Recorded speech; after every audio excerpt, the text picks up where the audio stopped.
Hey, hey, Here. Hey. See, hey. that caught you off guard today, didn't it? Well, the thing came across that my mic was muted, but that's what it was supposed to say that. So I was like, Oh. "Hi guys, hey, Y'all it's know what time it another water, is. yes, another water cooler Wednesday. We're so Yeah. glad to be here. All right, so it's me, Dion Bridge, from EXP Realty, and then I have Lisa. No, You got I mean, points today. I'm like, I'm gonna point wrong. Right? You don't want to point in the wrong. That's good. You know you did it right. No, I did this first. Oh, Right. okay. The second one was right. I'm on this Yes. side. Right. So, Lisa, where you at? Where you at? Lisa, House Money Mama, how y'all doing? Coming in from Nexa Mortgage, representing today for all your financial needs for your mortgages and refinances. All right. All right. And today we have a special guest with us. She's back again. Back We again. one of our faves, Jessica Sivels with CIC. Jessica, how Hi, you doing? I am great. Thanks for inviting me to come back. Yeah. Um, Last time Absolutely. we spoke, good time. So I hope tonight we'll have the same good energy. Yes. Oh Yes. yeah, yeah, we do. That's what we do. So Mhm. tell us something. You was gonna tell us something about times are changing still. People are back out and stuff like that. So now you're back out doing trade shows and stuff like that again now. Well, kind of, sorta. I'm sticking my foot out, my toes out there to see how the waters are. Right. Right. So as my responsibility with CIC, I'm a delegate. Well, we're a delegate agency of the city of Chicago. So what the city is doing, they have a mobile city hall, right? Oh. Where you can go get your window stickers. You can go pay if you had a parking ticket. The water department was there. They The negotiating department, about your boot if you got a boot on your car. whatever. If you got, it's actually a mobile like city hall, and they also do the Chicago ID. That was fun. That's a funny story too. Mhm. Okay. The Chicago ID, those are for anyone can get one. You're a resident of the city of Chicago. It is a real ID, but of course, it's not a driver's license. You can't use it to travel or anything like that. Yeah. But a lot of people come out to take advantage of that. And again, you just need an address.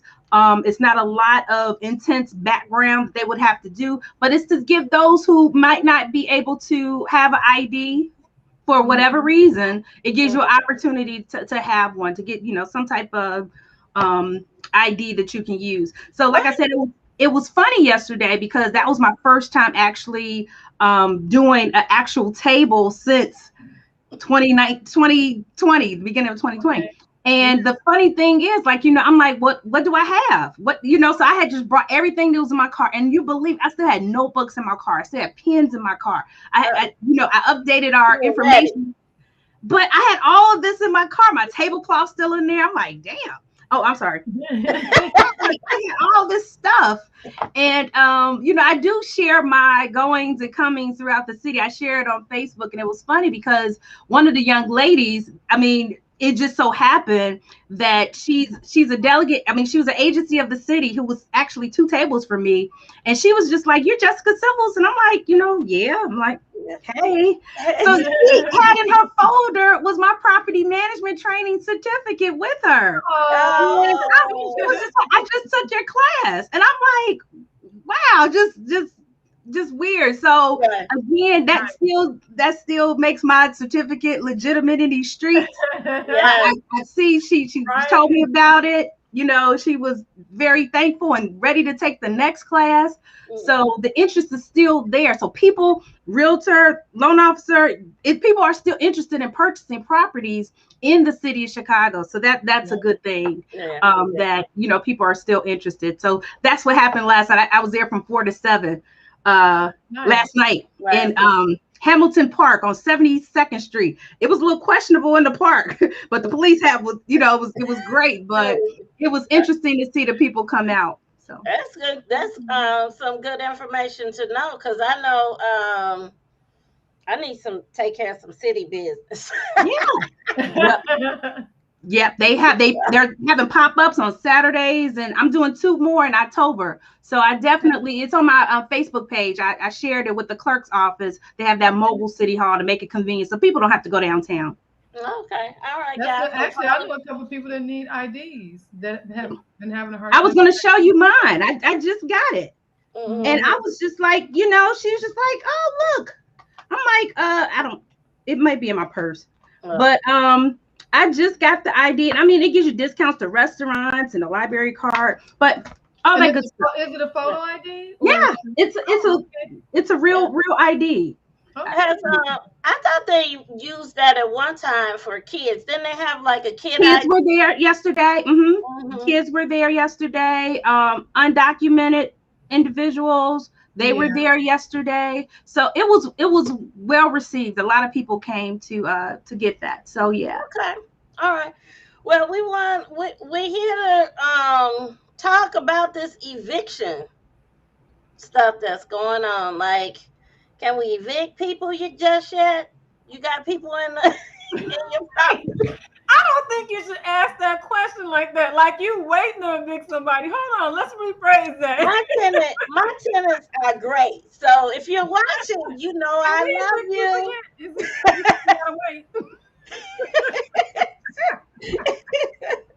Well, I can give you an update on what's going on with the evictions, right? Okay. If you want to do it or not for whatever reason, right? Because again, we're still in COVID. People don't believe that. They think that, that's over. Everything needs to get back to where it used to be. Today, I believe we're at 48% in Illinois. It's still Mhm. real. People are Yeah. still dying. People are still catching this deadly virus. So we still have to do all those things. I mean, it's unfortunate because, the vaccines are out. Well, I'm vaccinated, so I shouldn't have to be restrained. Well, it's not that. It's still, you can catch it just like Yeah. a flu and, other Yeah. things. Yeah. So, what's going on with the eviction process, right? People want to know, my tenants still haven't paid me? Jessica, I just want them to go, right? I'm at wit's end. I don't know what else to do. Should I sell the building? Do I have to get the tenants out before? It's a lot of myths out here. They need to evict the tenants before they actually sell the property, which is not true, because you can still sell a property occupied. Mhm. Now, as you know, the governor of Illinois, he decided, the CDC that is already, we canceled those dates, as far as with the CDC, but the state of Illinois, he still has the actual moratorium in effect until October 3rd, right? He's Okay. kicking the can down the road. However, can you evict tenants? Yes. Can you evict tenants for non-payment? Yes. The problems, again, is now the notices. How do you send them? How are you showing the correct notice? If the process is different, that's what changed, right? Okay. They do ask, piggyback from that, they do ask about emergency rental assistance. I'm going to tell everybody, apply again, apply some more, then apply again.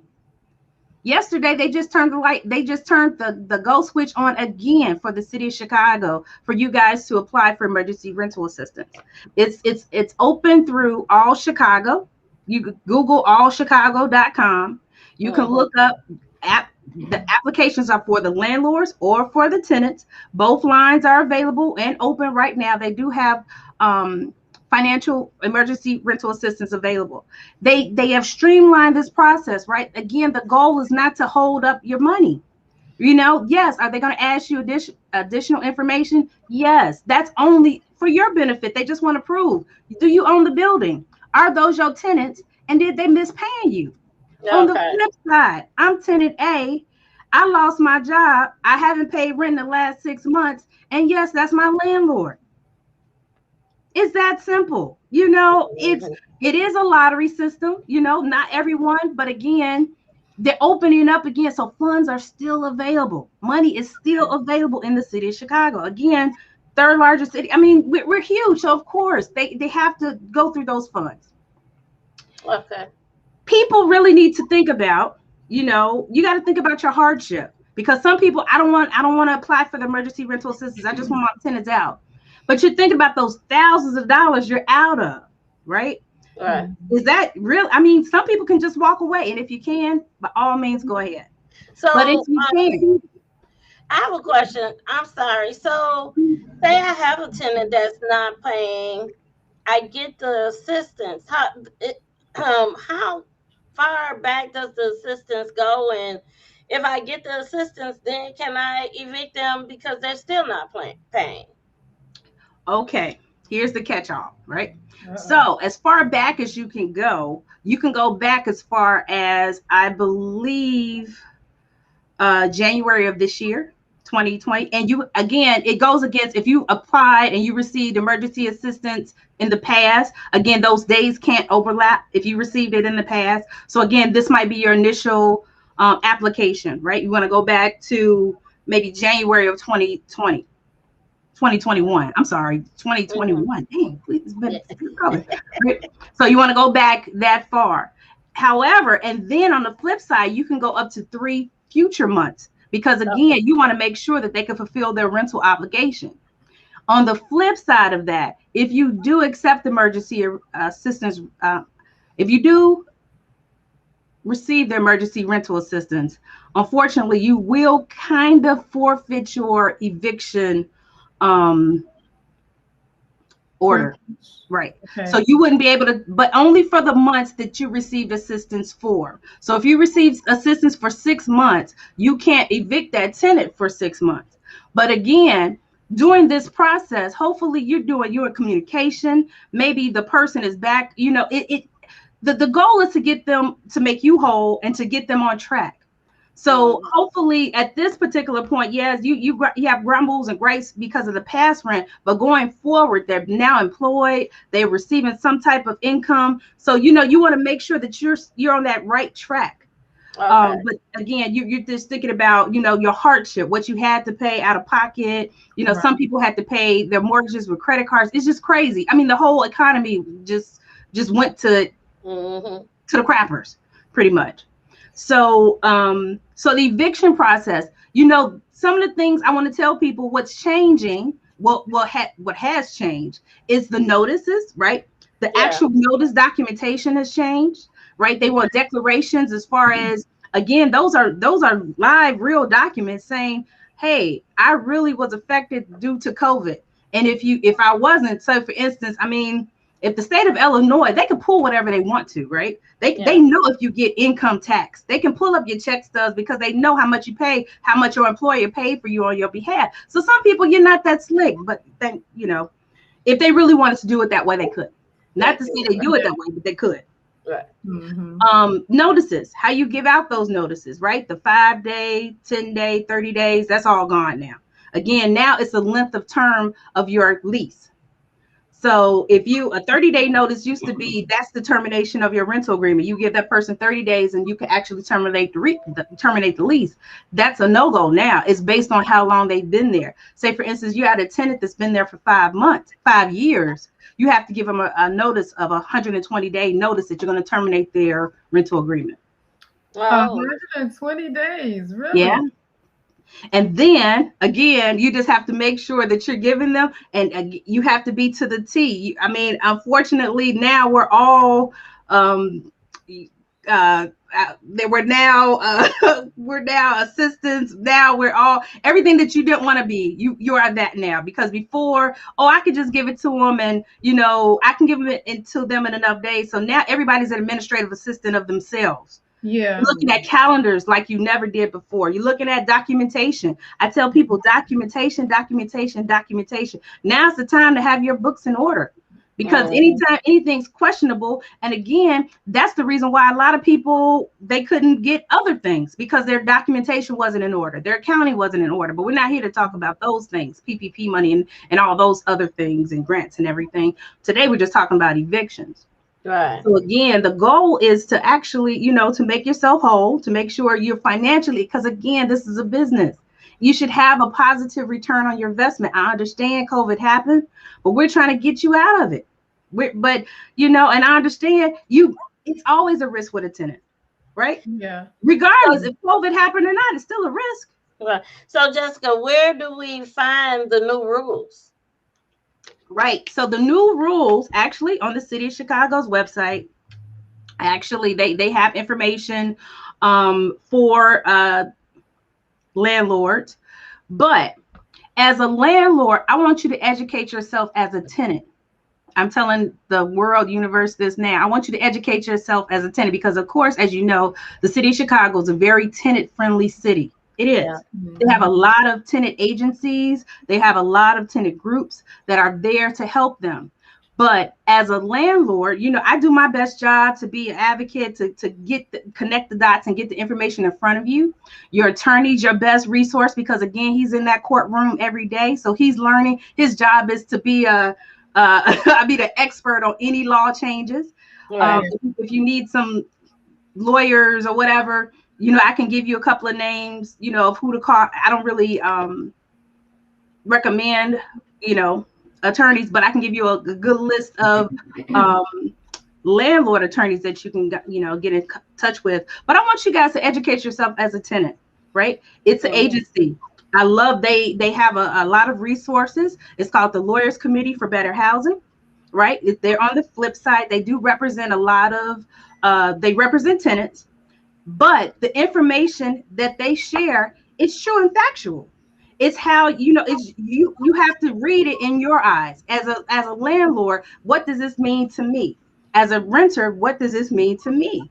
So you have to educate yourself on both sides because there's so much free information out here. You just have to read it, and you have to do a lot of investing in yourself and your business again to stay profitable.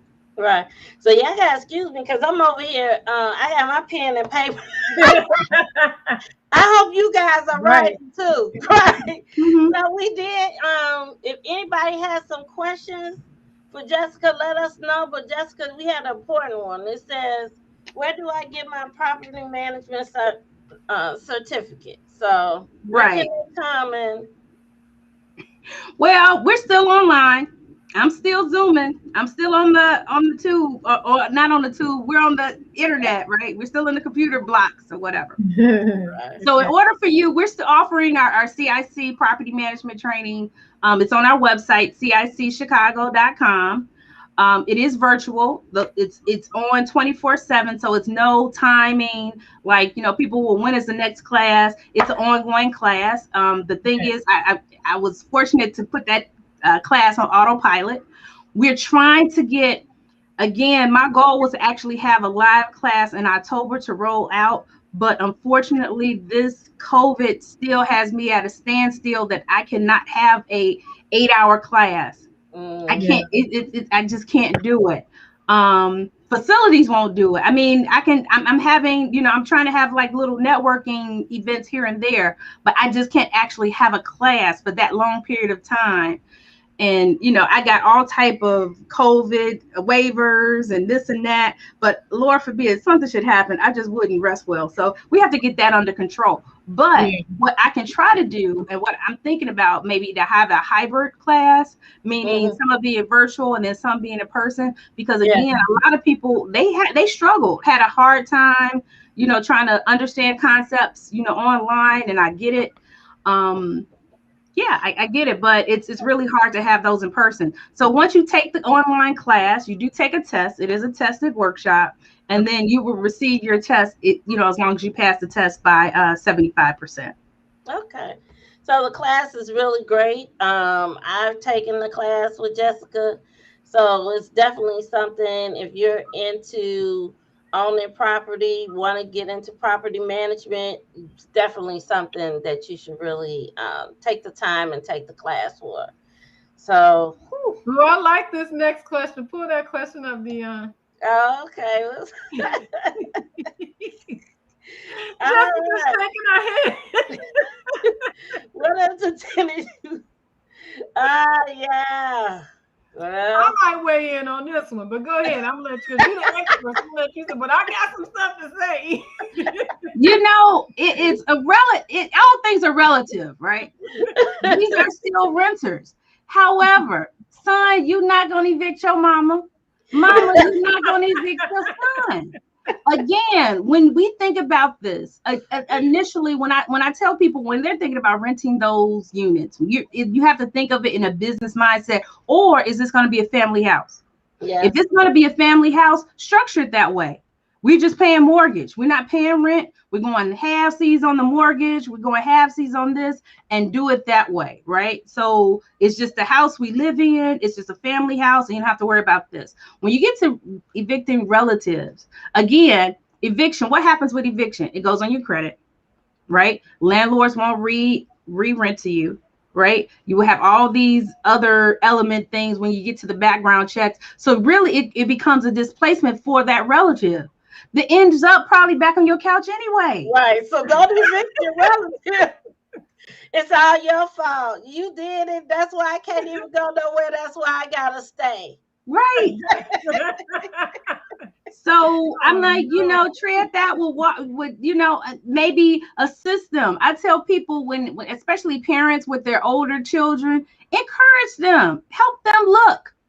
You know what? I found a great apartment for you. If you need me to help you with that security deposit or help you with that moving truck, I got you. Right. But again, when you get to that, that's why I tell people, if you feel like, this is going to go bad, if it's going bad, any red flag, if it's going bad at the beginning, it's going to go bad the entire way.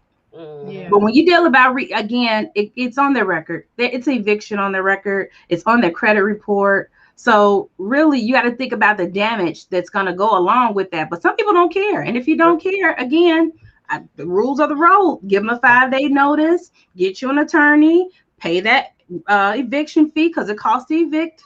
That ain't free legal. Yeah. And do what you need to do. And then again, y'all see each other at the picnic. I don't know what's going to happen. See each other at the cookout. That might be some issues. But I think sometimes with relatives, they have to know that you're serious because they're like, you could tell them, I'm going to evict you, or, you really need to get out, and you're trying to motivate them to leave. Once you start down the process, hopefully before you get to the lawyer, maybe hopefully they'll just kind of kick in and be like, okay, I guess I gotta go. But yeah, I think family's hard. Family's definitely hard. Family's hard. Or sometimes a letter from the attorney may be helpful. If you like, say for example, if you haven't actually filed yet, but you're giving them notice, maybe coming from an attorney, that might be helpful, because then they were like, dang, she gonna do this for real. Right. Because they don't think you'll go that far. They think they're calling your bluff. So sometimes that might help. And then if you want to take the next step, but at least something a little bit more official might actually help to kind of light a fire under there, what. Yeah. But you know what, too? Now a process in the eviction process now, they do have a mediation portion, right? Where the judge actually mandates that you get mediation between the tenant and the landlord, and that serves as some type of counseling. Okay. It is. And so a lot of folks, they decide that, they have some type of agreement out of the mediation. So again, because the goal is not, it's so hard. People don't understand. You get a judgment, you get eviction, it's on your credit. I mean, it's so detrimental to you. Some people just don't care. But in the flip side, you should, because the big picture of this is going to steer you from purchasing that house, right, or getting a better rental. We're not gonna, stuff happens and I get it, but why have those roadblocks when you don't have to? Yeah, I know. I had someone looking for a property and they were saying a rental, but they were saying I didn't know that the landlord put this eviction on my credit, and I'm like, it's there, so they were having a hard time. I know that we're very tenant friendly in this area, it seems to be, but does the landlord have a responsibility? I would think that they would have to legally let you know if that's something that they were planning to do. Well, it's how credit works is that credit reporting is voluntary, period. Nobody has to report to the credit bureau. You don't have to. Well, it's a judgment. It depends on how the eviction is, because again, when we do our landlord screening, one of the screening criteria is we screen for eviction. Okay. So it's eviction that people can screen for. Sometimes people might not want to screen for the eviction. They might want to just go for the landlord judgment. What type of judgment do you have? Because again, it's like it's several different judgments. It can be small claims court. It can be a repossession of a car. It can be, they just have a stickler. Some people just like, if the landlord went to the extent not only to evict you and put a judgment, it was something totally going on, because again, they can evict without a judgment, right? That they can be an eviction, like say for instance, if a property foreclosed, everybody, if his bank is going back to the bank, everyone has to get out. Those are different type of circumstances that you might want to give that person a chance. But if it's an eviction and a judgment from a landlord, that means that landlord was pissed because he had to pay twice for that. Yeah. So, wow. So how much does it cost? What's the average cost to evict somebody? I'm not an attorney, so again, an attorney can give you their prices. The average can be as low as maybe $650 up to $1,200. It depends, because you have to pay the court fees, you have to pay the attorney fees. If you need a process server, you have to pay the sheriffs. It's a trickle down effect, and yes, everything increased since COVID. So, of course. So I've seen a lot of people have a lot of investors have put property on the market with their tenants inside, something I pretty much have to be honest, I don't like to have my buyers buy those homes, because it kind of worries me about how we're gonna get those people out, prior to closing. With that, it's stipulations. And again, Dion, you being a realtor again, and well, we don't, Lisa, you being finance, you being a loan officer, the attorney, again, you got to have a good one. A good one, meaning, that, I think it's called a Stopo Letter, needs to be there. So again, they know, if it hasn't been, you want to disclose everything. So the seller is not blind. I mean, the buyer is not blindsided. They know it's occupied tenants. They might be challenged tenants or slow pays or whatever. So you want to disclose all those things. And then you let the buyer decide to say if this is something that I can handle. This is something I can take on. Or they can step away and say, you know what, you're right, I want it vacant. Or they might have the, they want to actually live in the unit. That's another question. Again, you got to have a really good attorney to have those, systems in place. Have you dealt with a piece of property with some questionable tenants, and how did you handle that? When you go into your interview of your attorney, your transaction attorney, those are the questions you're going to have, because again, inventory is low, right? Yeah. And so it seemed like a lot of, a lot of investors had taken advantage of that, and this was a good time to sell some of those properties, probably with those problems from tenants. But not even, most of them I was looking at single family homes, and so you have someone trying to, buy a house to move in, and then you have, that tenant inside. So, well, that single family home is a little bit more challenging than that. But again, you got to be creative when you try to get that tenant out of there. And, either it's a cash for keys, if it's, again, some other type of motivation to get them, I get it. From down the street. Well, I'm not saying any of that. You can be creative as you want to be. Whatever way Lisa is, she said it, we did. I didn't hear that. But you would want to be creative. But again, inventory, it is scarce out here, right? People, I had a person call me today. She Jessica, I can't do it anymore. I'm gonna put my building on the market. And again, one of the myths was the reason why she hasn't put it on the market yet is because, again, she had the assumption that it had to be vacant. She's doing everything she can do to get the tenants out. And I'm like, no, you can still put on the market again. And, make sure you got that good attorney. And then again, you let that buyer decide if, that's something that they can manage and deal with. Yeah. So what about squatters' rights? Oh, what about them? City of Chicago, you claim residency, you got to evict them like everybody else. Same process. Unfortunately, it's unfortunate that that's an issue, but it's real. You have to do the eviction process the same. A squatter can be, a lot of people they were skipping out, right? So the mom and the son, the mom and the son left the daughter there, right? Okay. The mom and the son, she didn't packed up. Dion had sold her a house. She didn't move, over there in Beverly, and she left. She left the other. Her and the son moved. She left the daughter. We'll call her Keisha. Keisha now has residency there, and Keisha saying she ain't going nowhere. Right. And her mom was like, well, she told me she's going to get her own place. I don't know. I don't live there anymore. So she's gone with the son. Keisha's still living there. She didn't got her lights turned on and everything else. She got squatter rights. And unfortunately, the landlord was in Aruba on vacation, didn't pick up the keys. And now they're questionable. Well, how did this happen? You left the door open.